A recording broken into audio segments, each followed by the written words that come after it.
عندنا عامين احنا تقريبا من اللي شدت الحكومه هذه.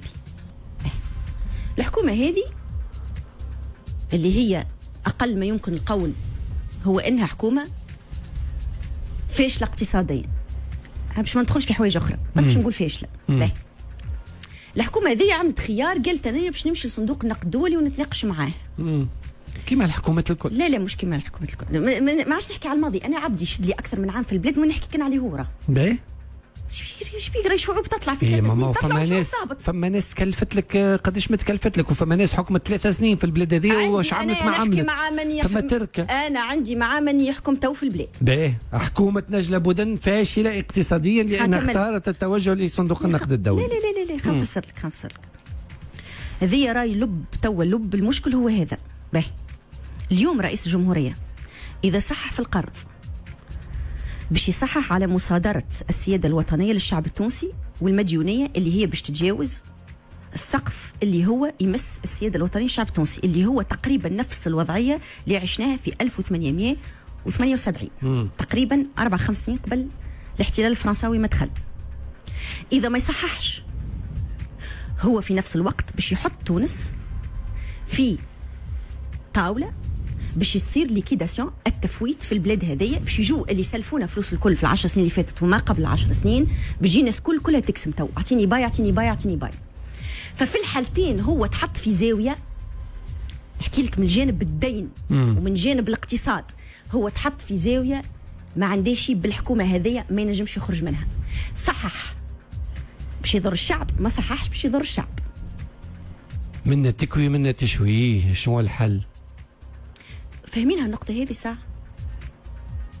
فما حاجة. ولكن مش هو اللي حط روحه في هذه الوضعية. لا التركة اللي خلته في هذه الوضعية. لا. التركة تمثل 50% من المشكل، و50% سياسة حكومته وحكومته والخيارات اللي عملها هو مع حكومته. لازم الواضح في خطابات رئيس الجمهورية انه رافض لهذه الخيارات. خاطر ما عنديش حل. هاني قلت لك ولكن مفروضة عليه خيارات في الزاوية. في الزاوية وحكومته هي اللي حطتها في الزاوية، بدأت تعمل فيك القرارات وتأجل وخدمت مع مصالح تتنافى مع مصالح الشعب التونسي باش خدمة القرض نتاع لافامي منا في ظرف تقريبا عام ونص حطوه في الزاوية. يصحح مشكلة ما يصححش مشكلة. هاي هذا الواقع تو اللي عايشين فيه. لانه هذا جاي من حاجه معروفه. شوف من 1640 تعرف قداش من دوله اعلنت افلاسها في العالم؟ 146 دوله تعدت بالافلاس. اسبانيا تعدت يجي 4 أو 5 مرات افلاس.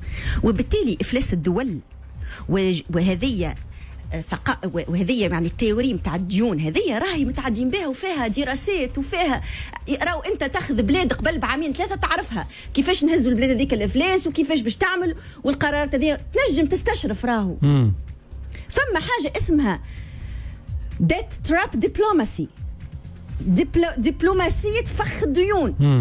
هذه معروفة، هذه سريلانكا تعدت فيها.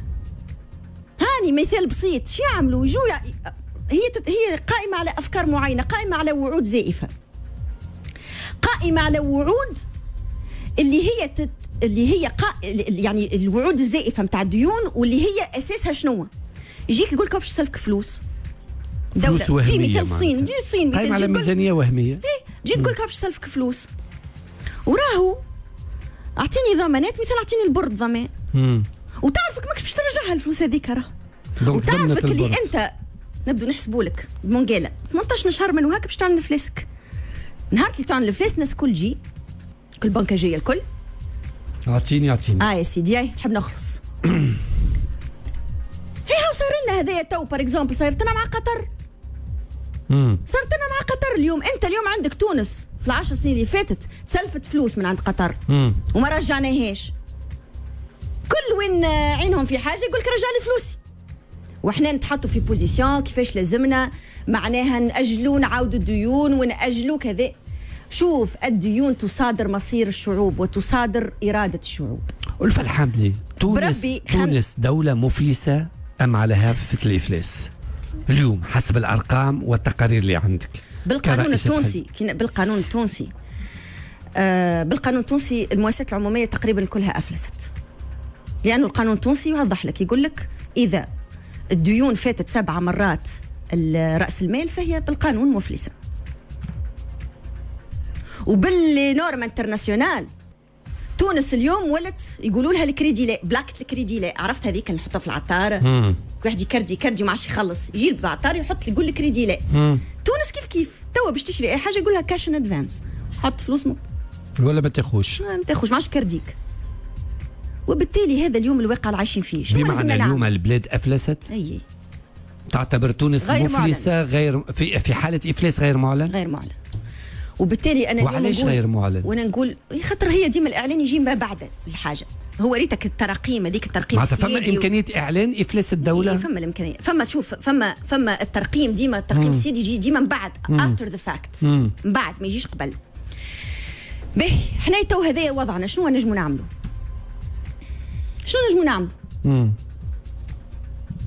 اليوم لازمنا، هذا واقع اليوم لازمنا الشعب التونسي يعيب بشيئين، اللي لازمنا شكون يعاود يتفاوض على الديون هذيا مع العالم الكل بما في ذلك في وسط تونس، لانه فما ديون ما بين البنوك والدوله، فما ديون ما بين رؤساء الاموال المؤسسات والدوله كي تفلس اول ما تعمل دور على في بعضها دور على اولادها، تحب تاكل لهم رزقهم، تمشي للرجال الاعمال تفك لهم فلوسهم، وتمشي للكذا، وتمشي اليوم واحد في الجبايه وترفع في الجبايه، نفس كلاسيك الحكايه. انت تونسي اليوم هاو فلاح باع بقرته مروح بك الفلوس فكوها له، فهمت؟ هذه سياسه الدوله خاطرها دوله ما عادش عندها حتى حل اخر. وبالتالي لازمنا اليوم حاجتين، الحاجه الاولى لازمنا امين فلسه في البلاد.